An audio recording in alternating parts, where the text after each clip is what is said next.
royal guard drops in a blistering heatwave, but what this fearless girl does next will leave you speechless and change a nation. Before we dive in, drop a comment with your city. Where are you watching from? Hit like and subscribe for more jaw-dropping stories. Let's roll. The summer of 2019 brought a heatwave to London unlike any in memory. By July, the city sweltered under a blazing sun, and Buckingham Palace stood at the centre of it all. It was the day of the Queen's summer address, a tradition that drew thousands to the palace gates. Tourists fanned themselves with maps, and locals wiped sweat from their foreheads. The air shimmered with heat, making the golden Victoria Memorial glisten like a mirage. Ice cream vendors shouted their wares, and children darted through the crowd, their laughter mixing with the hum of excitement. Guards in their iconic red tunics and bearskin hats lined the palace forecourt. Among them was James Carter, a soldier known for his iron will. His uniform clung to his skin, soaked with sweat, but he stood tall. His dark eyes scanned the crowd through the haze. At 32, James had served for a decade, earning respect for his calm under pressure. Today, his polished boots reflected the sun, and his rifle rested steady in his hands. To the onlookers, he was a symbol of strength, unshaken by the heat that drove others to seek shade. The temperature soared past 38 degrees Celsius, a record for London. People waved Union Jack flags, waiting for the Queen to appear on the balcony. A brass band played near the gates, their notes heavy in the thick air. James felt the heat seeping into his bones. His throat burned, dry as sand, but he refused to flinch. Duty kept him rooted. The crowd cheered as the palace clock struck noon. All eyes turned upward, expecting the Queen's wave. James tightened his grip on his rifle, fighting a wave of dizziness. Then it happened. James's legs buckled. His rifle slipped, clattering onto the cobblestones with a loud crack. He crumpled forward, his bearskin hat tumbling off as he hit the ground. A gasp swept through the crowd. The band faltered, horns trailing off in confusion. Thousands of faces turned from the balcony to the fallen guard. "He's down!" a man yelled. "The heat got him!" a woman cried.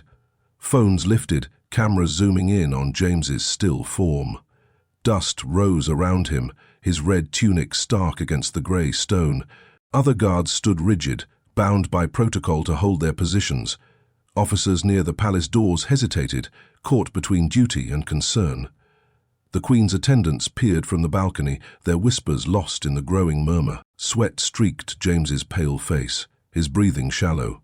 The crowd buzzed with shock, unsure what to do. Heat waves were rare in Britain, and this collapse felt like a crack in the palace's timeless order. From the edge of the throng, a small figure emerged.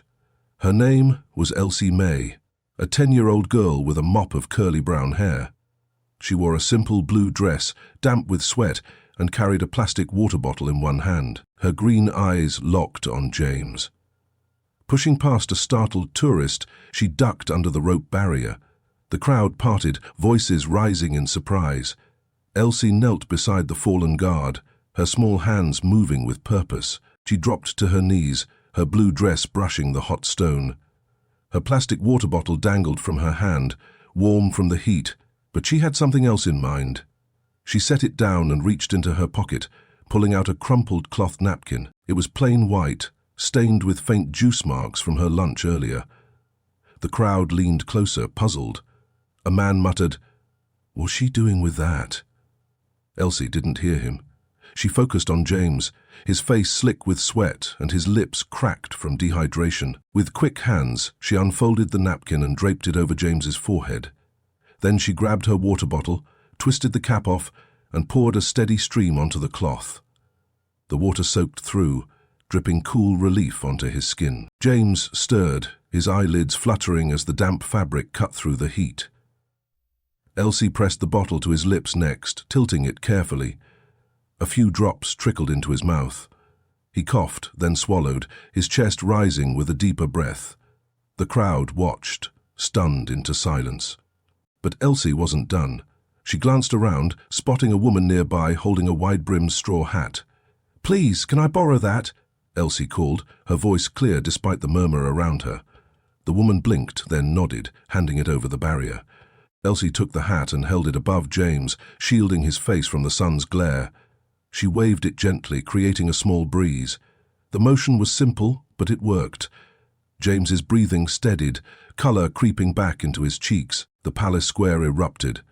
Applause broke out, starting with a few claps and swelling into a roar. Phones captured every second, lenses trained on Elsie as she knelt there, unflinching. A teenage boy shouted, "She's a genius!" A grandmother wiped her eyes, saying, "That girl's got guts." Even the guards, still bound by duty, exchanged glances of amazement. The officer on the radio paused, staring at Elsie with wide eyes.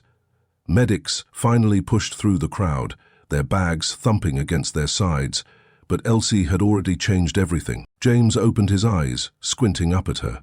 His voice rasped, barely audible. "Who are you?" Elsie smiled, still fanning him with the hat. "I'm Elsie. You looked like you needed help." He managed a weak nod, gratitude flickering across his face. The medics knelt beside them, one clapping Elsie on the shoulder. "You've done half our job, kid. Well played." They took over, checking James's pulse and lifting him onto a stretcher.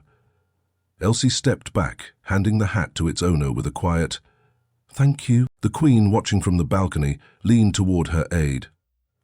"Find out about that girl," she said, her tone firm but curious.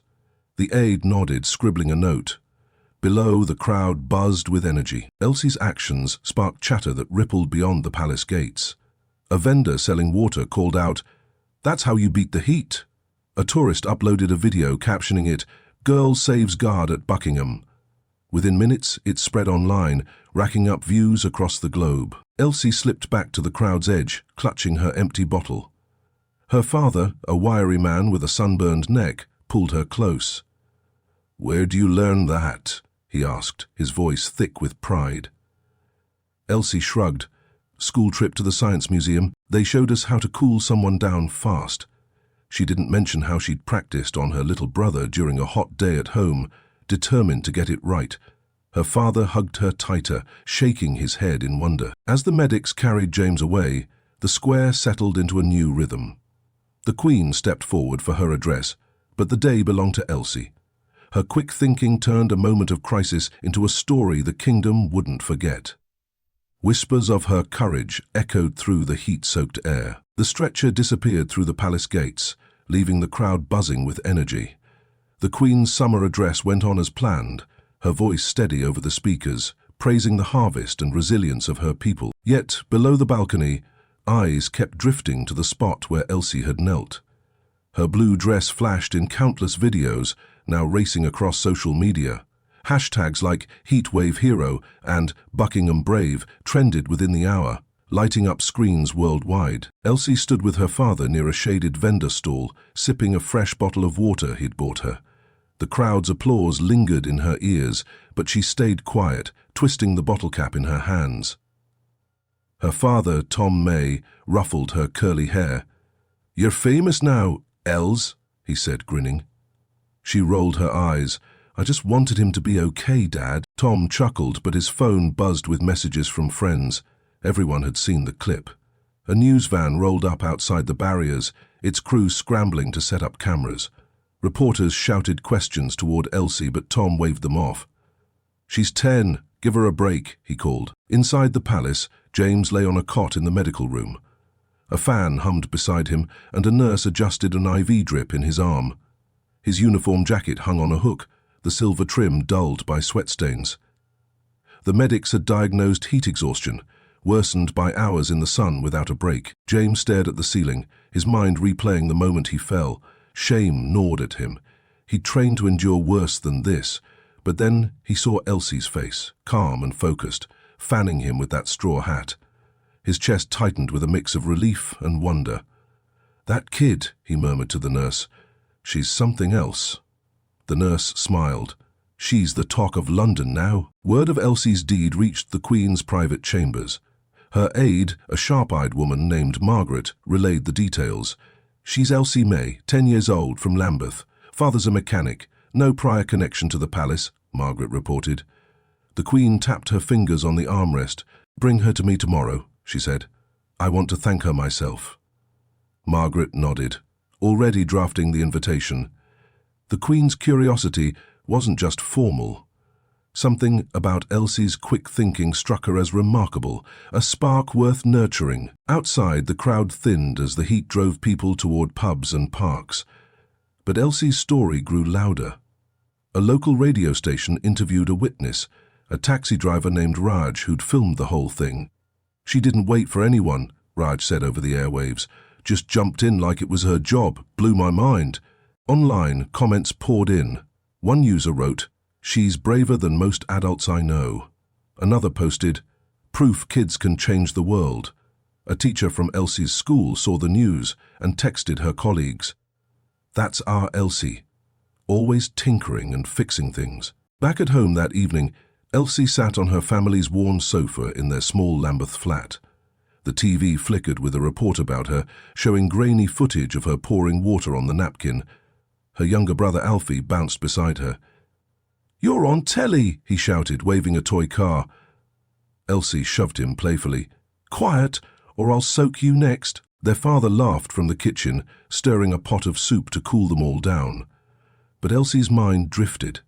She remembered the science museum trip, yes, but also her Gran, who died last year. Gran had been a nurse in the Blitz, teaching Elsie how to stay calm when things went wrong.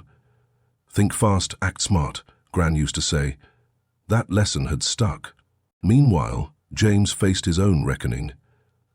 After the medics cleared him, he sat in the guards' barracks, his boots off and a cold cloth on his neck. His captain, a gruff man named Higgs, walked in. "You're lucky that girl stepped up, Carter," Higgs said, arms crossed. "Could have been a mess otherwise." James nodded, staring at his hands. "I let the heat win, sir." Higgs softened. "Heat's not the enemy you trained for, no shame in that. Rest up. You're back on duty tomorrow." James exhaled, relieved but restless. He wanted to meet Elsie, to say thanks properly. The next morning, a sleek black car arrived at Elsie's flat. Tom opened the door, blinking at a palace official in a crisp suit. "Miss Elsie May?" the man asked. Elsie peeked out, still in her pajamas. Yeah?" The official smiled. "The Queen requests your presence at Buckingham Palace today." Tom's jaw dropped. Elsie froze, then darted to her room to change, grabbing her best skirt. Her father scrambled for a tie, muttering, "This is mad." Alfie giggled. "Tell the Queen I want a castle." At the palace, Elsie and Tom were ushered into a grand room with gold-trimmed walls. The Queen sat in a high-backed chair, her presence warm yet commanding. Elsie curtsied awkwardly, nearly tripping. The Queen laughed softly. "No need for that, Elsie. Sit." They did, Tom fidgeting beside her. "You saved one of my guards yesterday," the Queen said. "How did you know what to do?" Elsie shrugged. "My Gran taught me to stay calm, and I learned about cooling people down at the museum." The Queen leaned forward. "Your Gran sounds wise. Tell me more." As Elsie spoke, shy at first, then with growing confidence, the Queen listened intently. Tom beamed, proud beyond words. Outside, London hummed with the heat wave's grip, but inside, a bond formed, one that would soon ripple further than anyone expected. James, back at his post that afternoon, heard whispers of Elsie's visit. He smiled to himself, vowing to find her later. The kingdom was changing, and they were at the heart of it. The grand room glowed with afternoon light as Elsie finished telling the Queen about her Gran. The gold-trimmed walls seemed to listen, soaking in her words. Tom sat beside her, his tie crooked from nerves, but his grin wide. The Queen's eyes sparkled with interest. "Your grandmother sounds like a remarkable woman, Elsie," she said, her voice soft but firm, "and you've inherited her spirit." Elsie blushed, twisting her fingers in her lap. "She'd say I'm just nosy," she mumbled. The Queen chuckled, a rare sound that eased the room's tension. Tom cleared his throat. "She's always fixing things, Your Majesty. Gets it from her Gran and maybe me a bit. I mend cars for a living." The Queen nodded. "A family of problem solvers. I like that." She turned to her aide, Margaret, who stood nearby with a tablet. "Arrange for Elsie to join us at the palace garden party next week. She deserves a proper thank you." Margaret tapped the screen, her efficiency sharp. Elsie's eyes widened. "A party? Here? Tom nudged her. "Say yes, Elsie." She nodded quickly. "Yes, please." As they left, escorted out by the same crisp-suited official, Elsie clutched the invitation card Margaret had handed her.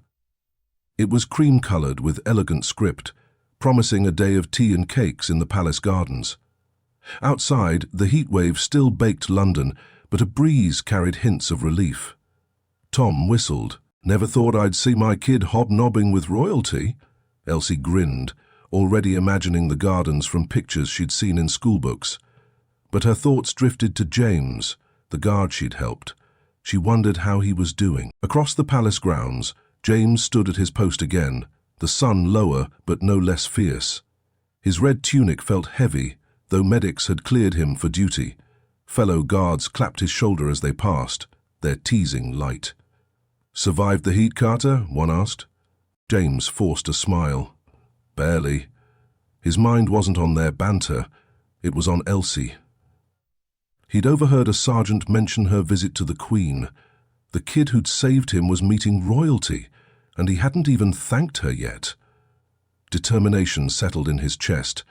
He'd find a way. That evening, James sat in the barracks canteen, a cup of tea cooling in his hands.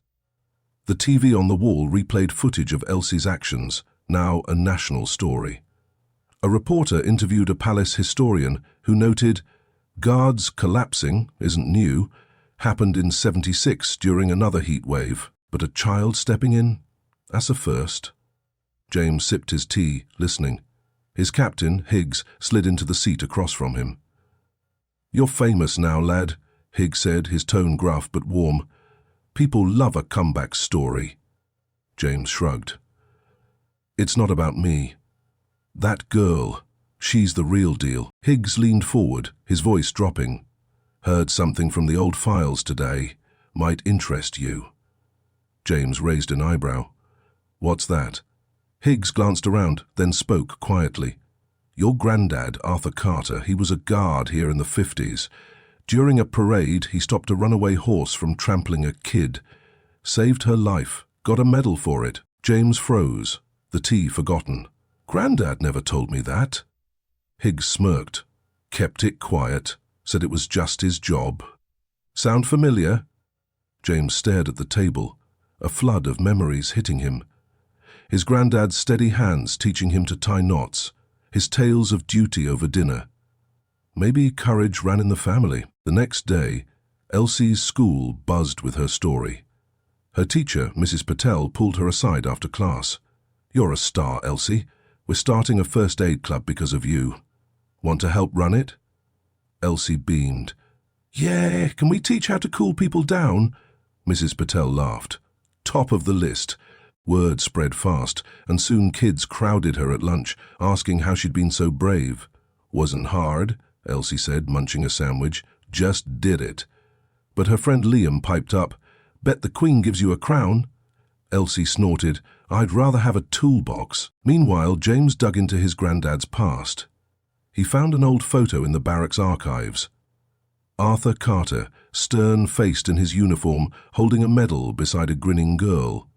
The caption read, "Guard honored for valor, 1954. James traced the image with his finger. That girl had been about Elsie's age. The parallel struck him hard. He decided then he'd meet Elsie at the garden party, not just to thank her, but to share this discovery.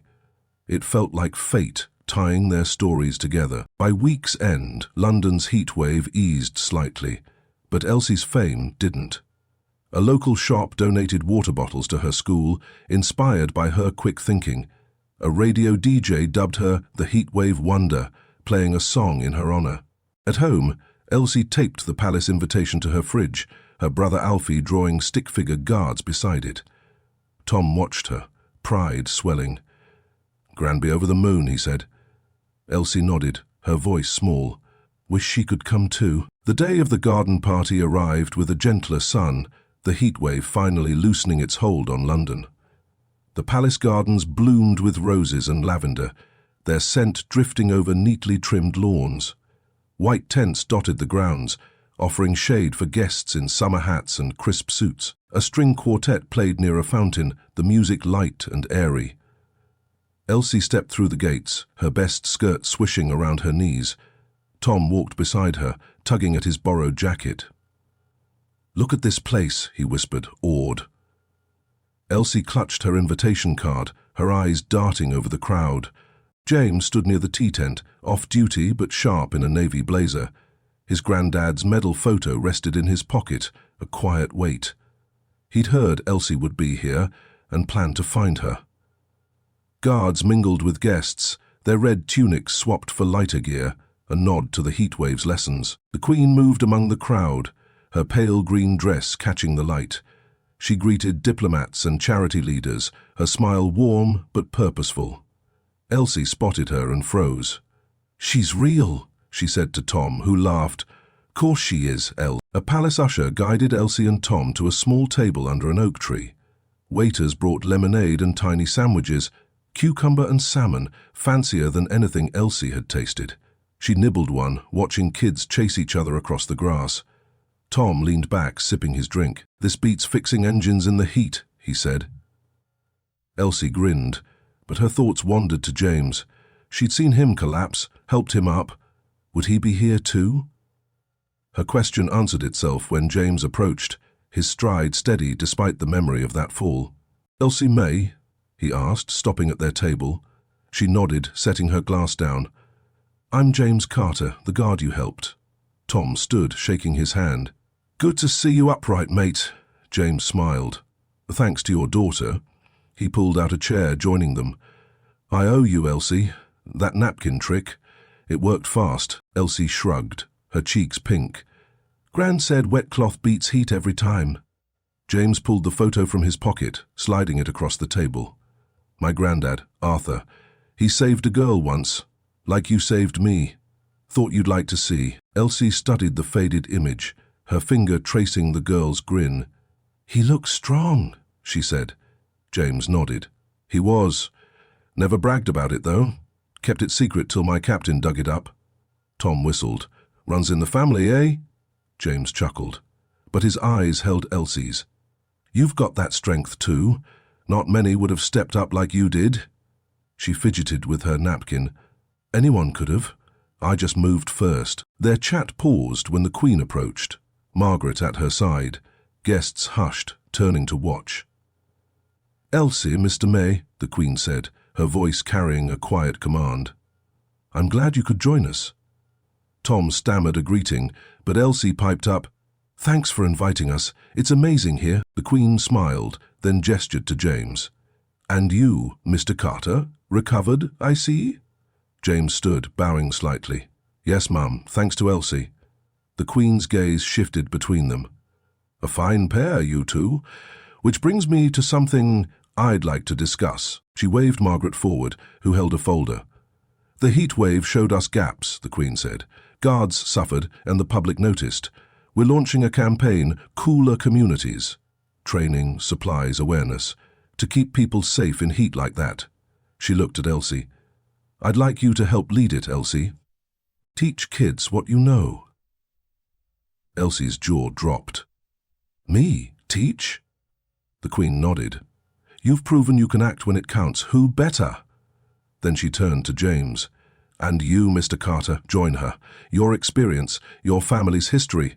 It fits." James blinked, caught off guard. "I'm no teacher, Ma'am." The Queen raised an eyebrow. "You're a guard, you protect. This is protecting too, just differently." Elsie grinned at him.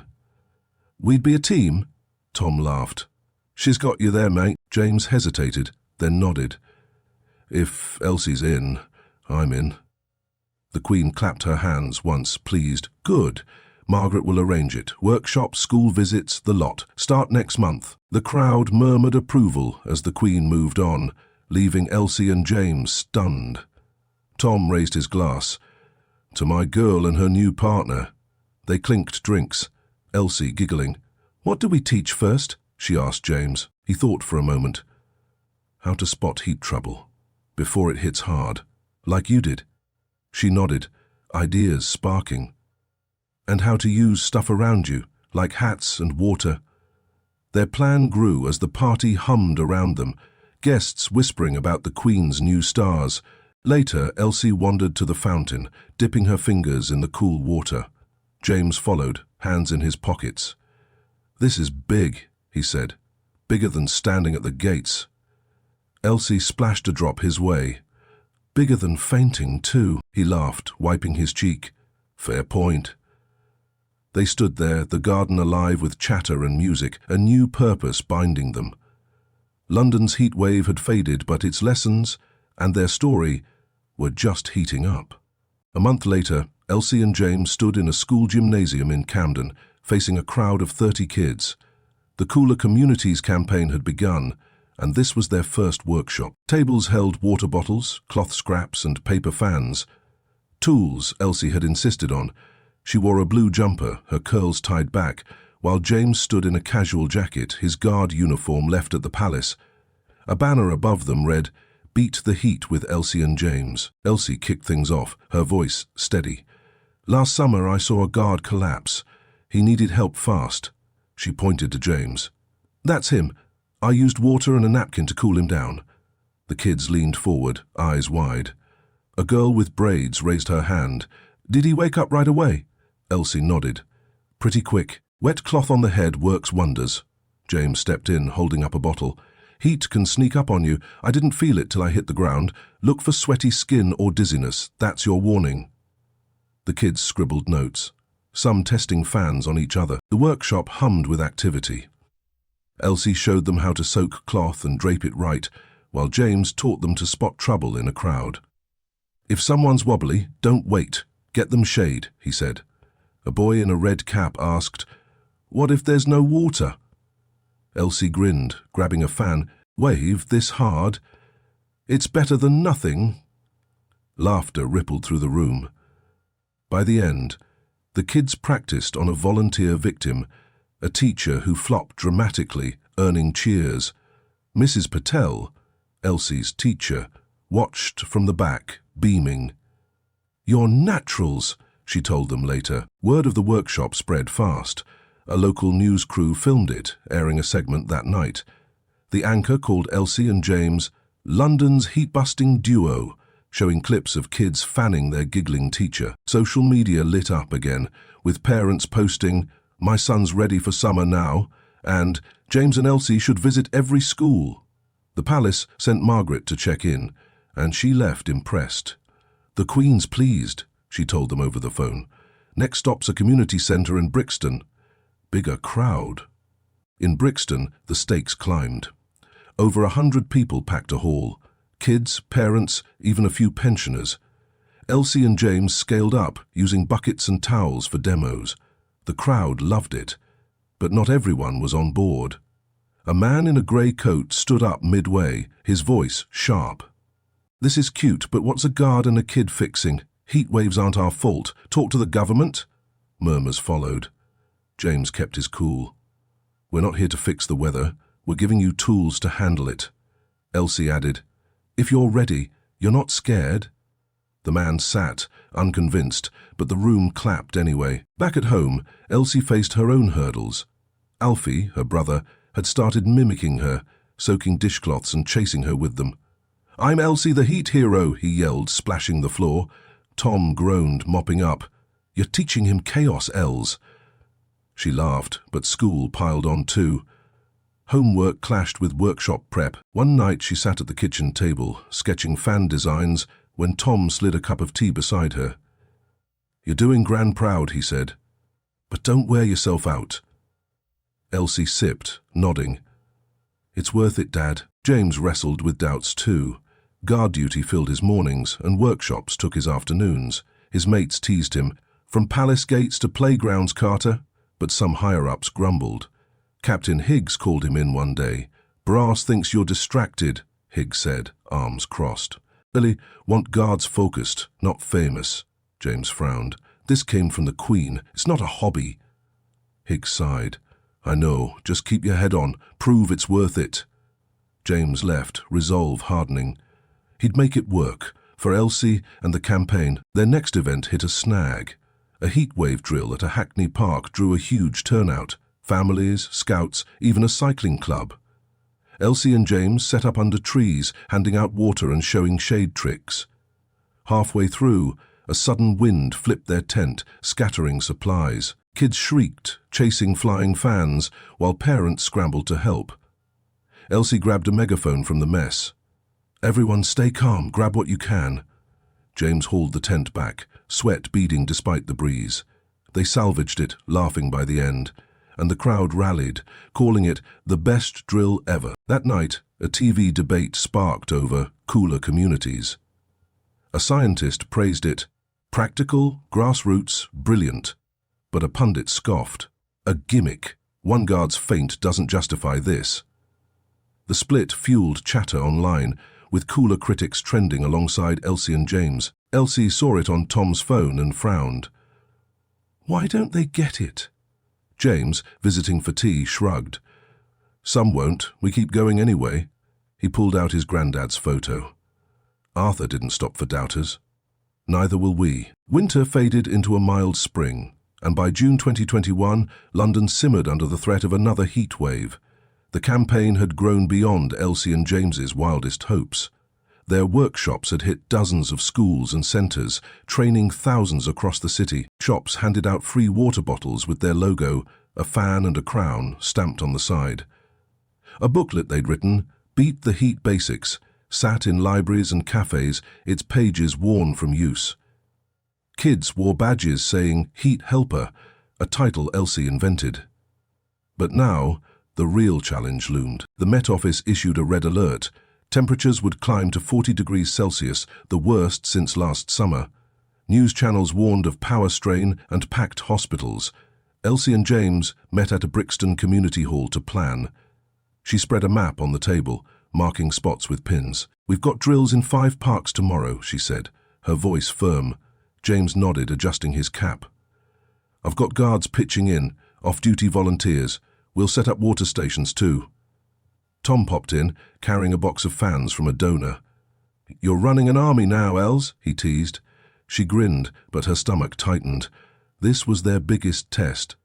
The next day, London baked. Pavement shimmered, and buses crawled through hazy streets. Elsie and James hit Victoria Park first, a sprawling green space packed with families. Kids from their workshops handed out water, shouting tips Elsie had drilled into them. "Keep it wet, keep it cool," one yelled, soaking a towel. James led a team of guards in plain shirts, hauling buckets and tarps for shade. A scout troop joined, rigging misting fans from a bike shop's donation. Sweat soaked Elsie's shirt, but she darted between groups, megaphone in hand. "Check your mates. Anyone dizzy, sit them down." Across town, their other drills hummed. In Hyde Park, a girl used Elsie's fan trick to help a panting jogger. In Clapham Common, guards turned a hose into a sprinkler, soaking cheering kids. Reports trickled in. Fewer ambulance calls than expected. A radio host broke in live. "Folks, this cooler communities thing, it's working. People are ready." James caught it on his phone, grinning at Elsie. "That's us," he said. She fist-bumped him, dirt smudging her knuckles. "Told you we'd do it." But trouble brewed mid-afternoon. At Victoria Park, a crowd swelled, hundreds fleeing overheated flats. Supplies dwindled fast. A woman yelled, "We need more water." Elsie radioed Tom, who'd stayed at the hall. "Dad, grab everything we've got." He sped over in his van, unloading crates as James rallied helpers. Then the power flickered. Fans stopped, and a murmur of panic rose. Elsie climbed onto a bench, megaphone crackling. "Listen up, no power's no problem. Use your hands, fan each other, share what's left." The crowd hesitated, then moved. Parents fanned kids, teens shared bottles. James marveled. She'd turned chaos into order. By evening, the heat peaked, then eased as clouds rolled in.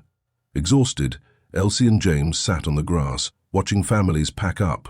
A paramedic approached, nodding respect. "You cut our workload in half today. Brilliant job." James clapped Elsie's shoulder. "Her idea," she smirked. "Your muscle." The park buzzed with tired smiles. London had bent but not broken. News vans circled, filming the aftermath. A reporter snagged Elsie. "How'd you pull this off?" She shrugged. "We taught people. They did the rest. That night, the Queen watched the coverage from Buckingham Palace. Margaret handed her a report. Heat emergencies down 30% citywide. "They've changed things, Mum," Margaret said. The Queen smiled. "More than I imagined. Call them in tomorrow." Meanwhile, James visited the barracks where Higgs waited. "Guards are proud of you, Carter," Higgs said. "Even the brass shut up. Results speak." James exhaled, relief washing over him. His granddad's photo flashed in his mind. Arthur would have loved this. The next morning, Elsie and Tom arrived at the palace, James joining them in the same grand room from months ago. The Queen stood, a medal in each hand, one for Elsie, one for James. "You've proven preparation saves lives," she said, pinning Elsie's first. "This is for your courage." Elsie beamed, the metal glinting on her jumper. Then James's turn. "And you, for turning duty into action." He saluted, voice thick. "Thank you, Ma'am." Tom snapped photos, nearly dropping his phone in excitement. The Queen wasn't done. "I'm funding cooler communities nationwide. Every city gets your training. You'll lead it." Elsie's eyes popped. "All of England?" James laughed. "Guess we're busy." The Queen nodded. "Start in Manchester. Heat's coming there next." They left dazed, medals clinking. Outside, Alfie ran up, hugging Elsie. "You're a knight now," she ruffled his hair. "Better." Heat helper number 1. The medals gleamed as they left Buckingham Palace, the summer sun of 2019 casting long shadows across the gravel drive. London hummed with pride after their heatwave triumph, the city tougher for it. Newsstands flashed headlines, "Heat Heroes Save Summer." A double-decker bus rolled by, its side plastered with an ad for Elsie fans, now sold nationwide. Tom snapped one last photo of Elsie and James. Alfie photobombed with a goofy grin. "Manchester's next," Elsie said, adjusting her medal. James nodded. "Let's make it count." Their trip north came fast. Manchester sweltered under the same heatwave's tail end, its brick streets baking. Elsie and James hit a sprawling park near the canal, joined by a crew of local volunteers, teachers, firefighters, even a barber who'd closed shop to help. They set up under a row of oaks, tarps stretched between trunks. Elsie hauled a crate of water bottles, her jumper swapped for a cooler communities t-shirt. James coordinated with a fire crew, rigging hoses into misting stations. Over 200 people showed up. Factory workers, kids on bikes, pensioners with walking sticks, all eager to learn. Elsie took the lead, her megaphone crackling. "Heat hits hard here too. Watch for shaky legs or dry mouths. That's when you act."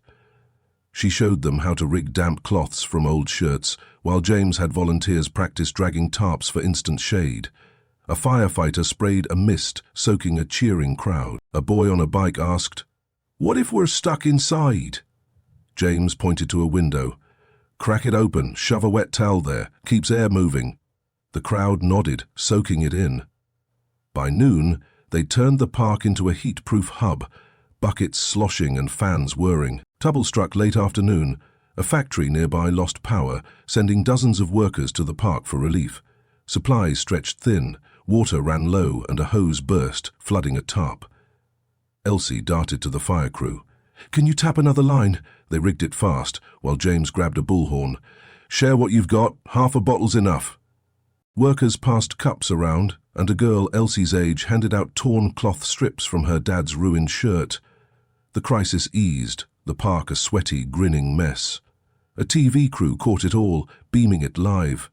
"Manchester's got grit," the anchor said, thanks to London's duo. Back in London, the campaign's reach exploded.